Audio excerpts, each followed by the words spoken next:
전통적으로 우리가 경제활동을 하는, 재물을 모으면서 사는 삶은 예전에는 농업시대 때는 농사를 지어서 자기 가족들이 먹고 사는 것 외에 이제는 여분을 곡식을 팔아서 생활하는, 이것이 농업이었고 농사 짓는 삶이었습니다. 그래서 이 농사는 많은 인력이 필요했기 때문에 작은 토지를 가지고 있는 사람들 이걸 관리하고 잘해야 되기 때문에 가족들이 많이 있어야 되고, 또 그래서 대가족을 이루며 농경사회를 이루었습니다.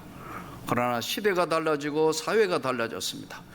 요즘은 사실 농사 지어 가지고는 특수농장이나 특별한 걸 하지 않는 이상 농사 지어서 여러분 그거 하는 것보다는 시장에 사 먹는 게 훨씬 쌉니다. 한마디로 농사 지어 가지고 그거 다 하려는 것보다는 외국에서 들어오는 거 하도 많기 때문에 농사 짓는 것보다는 사서 사 먹고 사는 게 훨씬 편하고 경제적인 세상이 되었어요. 특수한 농장, 특수한 작물 하지 않고는, 아니면 아주 외국처럼 대규모로 한다든가 한 사람이 뭐 이렇게 하지 않는 이상은 인건비 경쟁이나 사회 경쟁에서 이미 도태되어 가는 그런 것이 현실이에요. 경제활동하는 사람, 또 한 부류에는 장사하는 사람 있죠.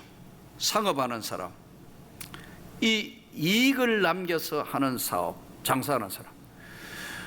이 사람들은 잘하는 걸 해야 돼요. 자기가 잘하는 거, 잘할 수 있는 거, 본인이 무엇을 해도 누구하고 해도 잘하는 것, 좋아하는 걸 해야 장사는 이문을 남기는 것이지, 여러분 무슨 다른 게 목적이 아니에요. 그러니까 예를 들어 닭아점을 한다. 빵 좋아하는 사람이 해야 돼요. 자기는 빵도 안 먹으면서 이 빵이 맛있느니 어떠니 안 되는 거예요. 요즘 뭐 커피집 하도 많이 생겼다가 없어지는데 본인은 커피 한 잔도 안 먹으면서 뭐 커피 소개 안 되는 거예요. 본인이 좋아하는 것, 본인이 취미 있는 것, 어떻게 하느냐 하는 것은 전문성이 요구되는 것이 장사고 사업이에요. 그래서 요즘 뉴스에도 나오는 것처럼 음식점 10개 차리면 9개는 문 닫는 거예요. 무슨 이 기업이 요즘 작은 거, 전문성 없는 거 하면 9개 하고 10개 중에 9개는 문 닫고 하나만 살아남는 시대라고 지금 여러 가지로 지금 홍보도 하고 있는데, 그만큼 경제가 쉽지 않는 거예요. 세 번째, 이 경제활동이나 전통적 재물을 모으는 방법에서는 서비스업, 노동력 제공이잖아요. 여기는 노동력을 제공하는 데는, 여기는 고도의 전문성을 요구하는 의사 선생님이나 아니면 교수라든가 아니면 어떤 판사, 검사, 변호사, 어떤 최고 전문직이 아닌 이상은 이 부분도 똑같습니다만은 사람 사귀기를 굉장히 잘하는, 교제에 폭이 있는 사람이 잘하면 성공할 수 있다. 왜냐하면 서비스업이니까.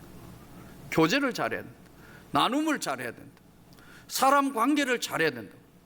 이 사람 관계 못하는 사람은 서비스 업종에 만일에 열고 거기에 한다면, 첫째 본인이 괴롭다. 본인이 괴로워요. 사람 만나는 게 싫으니까요. 그리고 그 다음에 그건 뭐 되지도 않고, 사람 만나는 것을 좋아하고 교제하는 걸 좋아하는 사람 서비스업 하면 이건 살아남을 수 있어요. 농사 짓는 방법, 이게 전통적 방법, 농업, 상업, 장사죠. 서비스업, 제일 나쁜 전통적 재물 방법이 사기꾼이에요. 속여가지고 남의 거 가져가서 갈취하는 거. 그래서 공무원 은퇴하면요, 그 돈은 먼저 버는 사람이 임자예요. 여러분, 공무원은 공직에 누가 나왔다 하면 한 2달 동안 공직에 나오는 그 사람 명단을 또 사가가는 사람이 있어요. 그거 사가지고 그 사람이 끈질기게 전화합니다. 요즘은 뭐 대부분 공직 은퇴하면 뭐 연금 제대로 남지만, 예전에는 돈 털린 사람이 한두 사람이 아니에요. 지금도 은퇴하고 나면 그래도 자녀금이 조금은 있을 게다. 예? 그거 해가 끈질기게 전화 오는데 뭐 토지 뭐 하라 뭐 투자하면 대박 난다. 그거 걸려들면 무너져 버려. 제가 아는 분도 몇 명이나 그런 분이 있어요. 혹시 은퇴하고 그런 시험에 들지 않기를 바랍니다. 오늘 미혹에 들지 않도록 조심해라. 예수님께서 감람산 위에 앉으셨을 때 제자들이, 오늘 본문은 말세 때, 마지막 시대 때 어떤 현상이 벌어지는가에 대한 말씀인데, 제자들이 예수님께 두 가지 질문을 해요. 하나는 뭐냐 하니까, 말세가 되면 예수님, 이 마지막 말세는 언제입니까? 또 하나는 어떤 징조가 나타납니까? 두 가지 질문을 했어요. 거기에 대해 한 가지, 첫 번째, 언제 이 일이 일어납니까? 좀 알면 좋겠는데 언제 세상이 끝날 심판이 옵니까? 예수님 답변이, 그날과 그 시는 아무도 모른다. 이 지상에 사는 모든 사람들 아무도 모르고 하나님만 아시느니라. 만일에 우리가 이 세상의 종말을 다 안다 하면 이거 절대로 편안하게 살 수가 없어요. 저와 여러분이 이 세상 살면서 몇 월 며칠 날 죽을까 아는 사람이 있으면 안 편안해요. 그날이 점점 다가오기 전에 미리 죽어버려요. 걱정해가 다 지금 미리 죽기 전에 미리 뭐 우울증 오고 미리 언제 죽는데 나 며칠 날 죽어, 이거 안 된다. 자기 죽는 날짜 아무도 모르고 죽도록 하나님이 그렇게, 그날과 그 시는 아무도 모른다. 두 번째, 무슨 징조가 있습니까? 징조는 어떤 징조가 있습니까? 많은 사람의 미혹을 받지 않도록 주의하라. 너희가 많은 사람의 미혹을 받지 않도록 주의하라는 것은, 미혹하는 사람이 한두 명이 아니라는 거죠. 공무원 은퇴자 조심하시기 바랍니다. 다 틀려가지고 벌벌 있는 사람, 자기는 목사님 내가 몇 년도 출신인데 그런 일이 절대로 없습니다. 그 사람 다 틀린 법 없더라. 명단을 받아가가 계속 연락해요. 그러니까 약장사가 와가지고 건강 제품에 이건 투자하기만 하면 대박 3박 5박이다. 그런 거 있으면 안 알려줘요, 여러분. 없어요. 한번 따라 합시다. 공짜는 없다. 공짜는 없어요. 다 성실하게 노력하고 해서 그거 땀 흘려 하는 건데, 공무원들은 평생이 직장 생활만 했고 보는 시각이 좁기 때문에 말로만 듣던 건데, 본인의 생각은 뭐냐면 나는 절대로 그 당하지 않을 거다는 확신이, 그게 잘못된 거예요. 나도 당할 수 있다 생각해가지고 유연한 자세로 있는 사람은 안 당해요. 많은 사람들이, 오늘 본문 그대로 많은 사람의 미혹을 받지 않도록 주의해라. 신앙생활도 내 이름으로 와서 내가 그리스도라 하여 많은 사람을 미혹하게 될 것이다. 이단들이 와서 미혹한다. 신앙생활 잘하고 있는데 그 신앙생활이 다른 방향으로 틀어지도록 미혹하리라. 난리와 난리 소문을 듣겠으나 너희는 상과 두려워하지 말라. 이런 일이 있어야 하되 아직 끝이 난 게 아니다. 난리와 난리 소문은 뭐냐면 전쟁. 언제 무슨 일이 일어날지 모르는 전쟁이 일어날 수 있다는 것을 소문은 있겠으나 두려워하지 말라. 민족이 민족을, 나라가 나라를 대적하여 일어나겠고. 항상 이 땅에는 불안정한 상태라는 거죠. 지금 북한 문제도 판문점에 만나시가지고는 앞으로 갔다가 뒤로 갔다가 트럼프 대통령 만나거나 금세 큰일 날 것 같더니 가만히 있어가지고 가기는 가고 오기는 오는데 뭐가 뭔지를 모르겠다. 이게 국제라 정세라는 건 항상 맞물려 있어요. 이렇게요. 정신 차리고 있어야 돼요. 난리와 난리 소문을, 나라가 나라를 대적하고 싸우고 기근과 지진이 있으리라. 아프리카 땅에는 지금도, 동남아 쪽에는 먹을 게 없어서 굶어 죽는 사람이 한두 명이 아닙니다. 우리 우간다 갔던 우리 파송성교사 우간다 저 아래쪽으로 가면요 진짜 어렵습니다.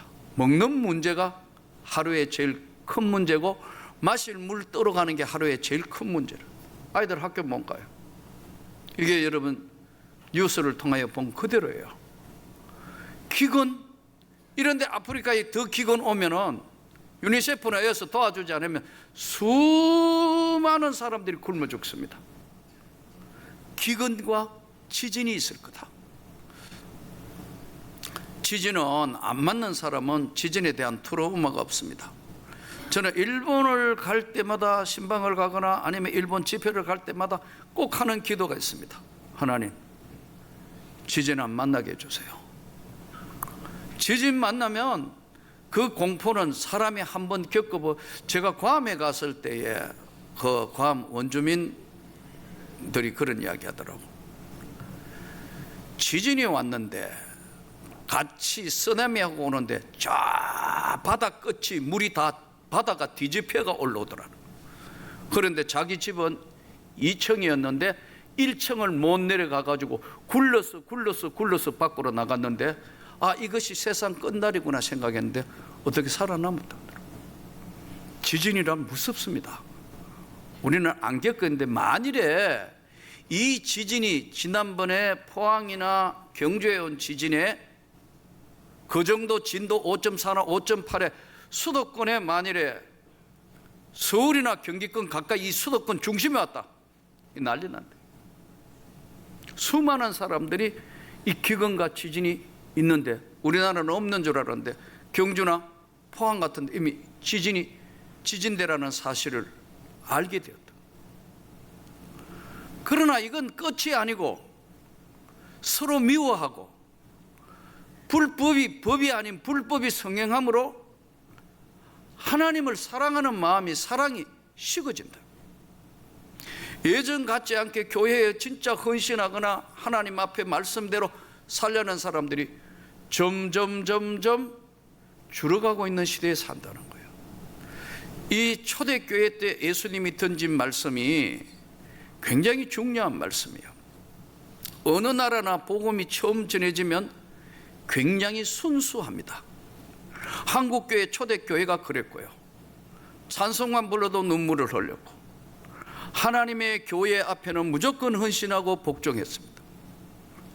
교회가 한국교회 초창기의 모습은 정말 아름다운 모습이었고 목숨을 걸고 신앙을 지키는 그런 순수하고 깨끗한 신앙이었습니다. 이것은 우리에게 복음이 전해졌을 때 우리나라뿐만 아니라 선교사들이 돌아와서 복음을 전할 때 이때는 우리나라뿐만 아니라 다른 나라도 똑같습니다. 복음에 처음 있을 때는 굉장한 순수성을 요구하고 굉장히 믿음대로 살려고 눈물을 흘리고 그렇습니다. 그런데 이게 100년, 500년 종교개혁이 이루어진 500년 종교개혁 초창기에는요, 루터와 칼빈들 이런 신앙생활 할 때는 우리 한국교회 초기 모델하고 똑같았습니다. 이게 시간이 지나면서 제도권 안에 교회가 모습을 감추면은 이게 하나님 앞에 정말 순수하고 깨끗한 믿음을 유지해야 되는데 점점 정화되는 것보다는 타락하기가 쉬운 것이 바로 오늘 예수님 말씀대로 불법이 성행하고 사랑이 식어진다. 교회 안에 예수님 말씀 너희 서로 사랑하라는데 솔직히 사랑합니까? 속에 이런 거 가지고 미워하지는 않습니까? 사랑하라 했는데 사랑 못한다고요. 내가 저거 꼴은 절대로 못 보겠다. 이게 초대교회는 모든 것들을 서로 공유하고 나눌 만큼 그랬는데 시간이 갈수록 제도권 안에 오니까 불법이 성행하고 사랑이 식어진다. 지금 오늘날 우리가 예수 믿으면서 하나님 백성 됐는데 진짜 믿을 수 있다. 이게 얼마나 중요한 것인지. 마지막 시대에 예수님 말씀대로 그러나 끝까지 끝까지 견디는 자는, 믿음을 끝까지 견디는 자는 구원을 받으리라. 이 끝까지 견딘다. 신앙생활 이런 쭉 마지막 말세 시대에 나타나는 현상을 말씀하면서 신앙생활 끝까지 지키려면 어떻게 해야 되는가? 믿음은 유산이에요. 믿음은 이 세상에 눈에 보이지 않는 무형유산 중에 가장 큰 유산이 믿음의 유산입니다. 근데 이거를 아주 등한히 하는 거예요. 이 믿음의 유산은 모든 사람의 것은 아닙니다. 잘 믿는 목회자 가정에도, 장로님들 가정에도, 권사님들 가정에도 자녀가 많이 있으면 그 자녀 중에 진짜 믿음이 있는, 믿음을 잘 지키는 가정에는 믿음의 유산으로 내려갑니다. 그러나 이게 몇 대를 내려오면서 초창기, 조금 전에 말씀드린 초대교회는 목숨을 걸고 지켰던 신앙이 할아버지 때, 아버지 때, 본인 때, 손자, 손녀 때는 믿음이 없어지는 거예요. 그 많은 자손 중에. 그런데 그 믿음의 유산은 모든 것은 아니지만 그 믿음을 받은 사람에게 내려간다고 얘기해요. 믿음은 유산이에요. 근데 그걸 깨닫지 못하는 거예요. 이 믿음의 유산은 첫 번째는, 세상 종말을 향하여 살아가는 사람의 첫 번째는 하나님의 은혜를 깨닫고 사는 거예요. 날마다. 그래, 오늘 하루도 이 모든 게 다 하나님의 은혜다.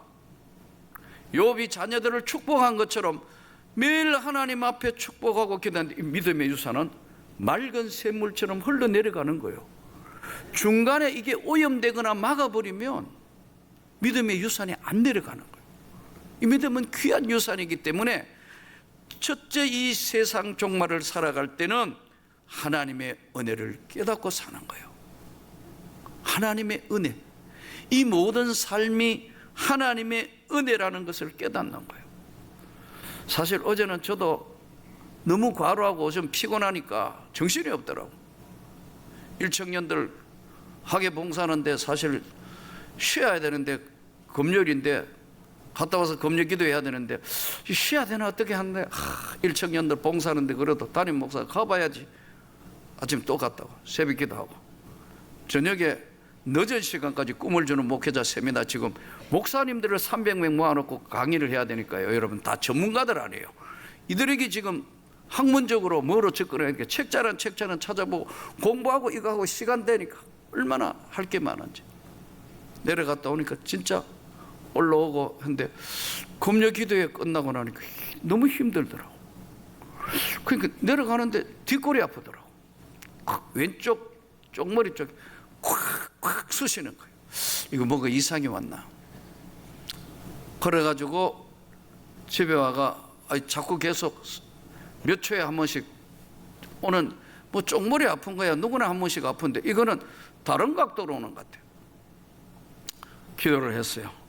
하나님, 너무 피곤하니까 일단 잠자게 해주세요. 그러니까 믿음이 없어요, 낫게 해주세요는 안 하고, 아프면 낫게 해주세요, 결사적으로.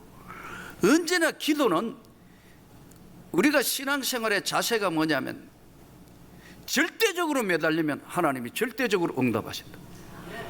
그러니까 아프니까 하나님 잠자게 해달라면 기도하니까 그 아픈데 잠 잘 잤어요?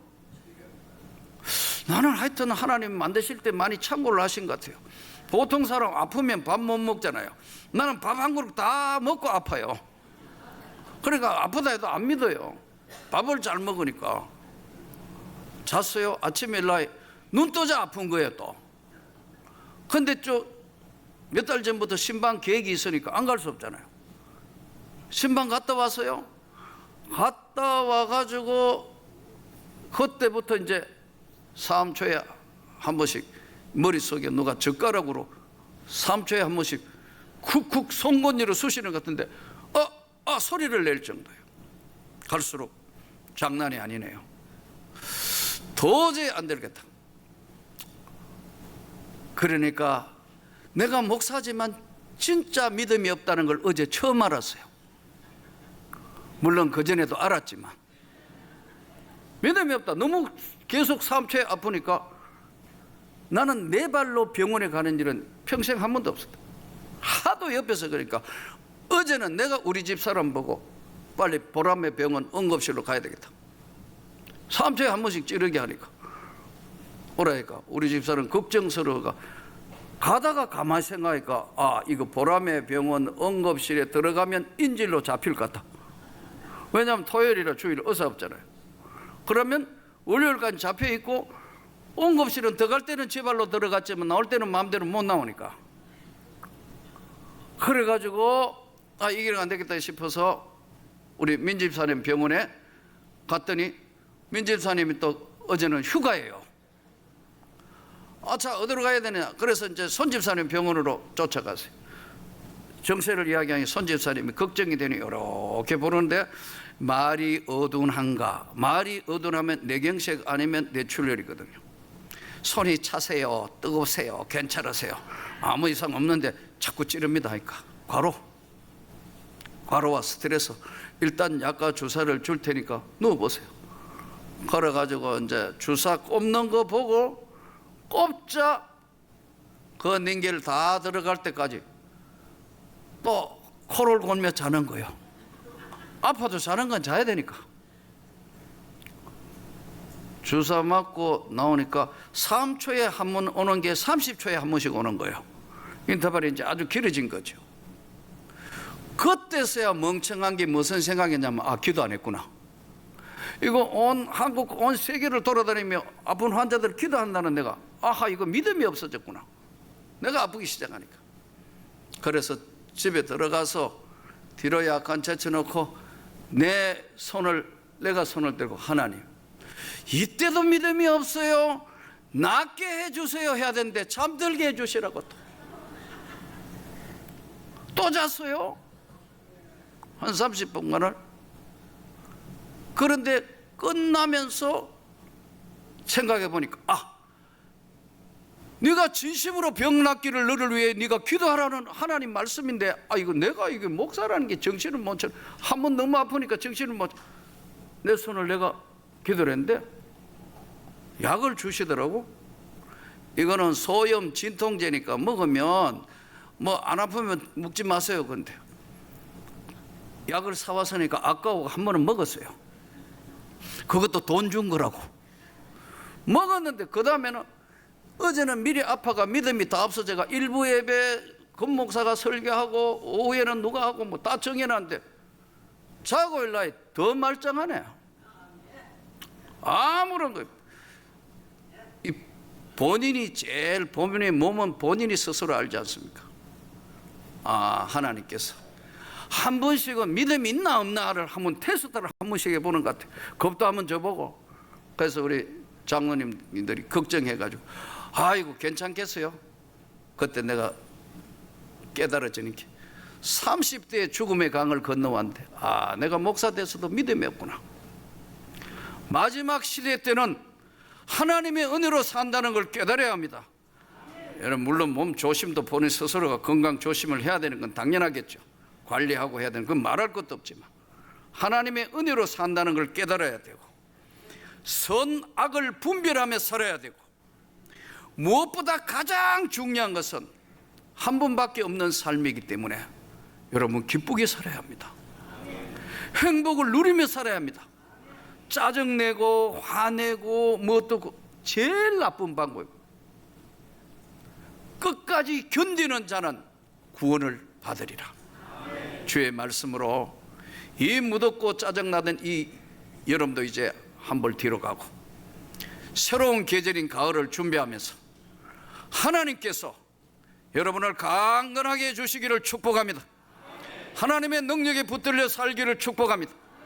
무엇보다도 누리며 내 삶의 최고의 기쁨을 누리며 행복을 누리며 사는 저와 여러분이 되기를 축복합니다.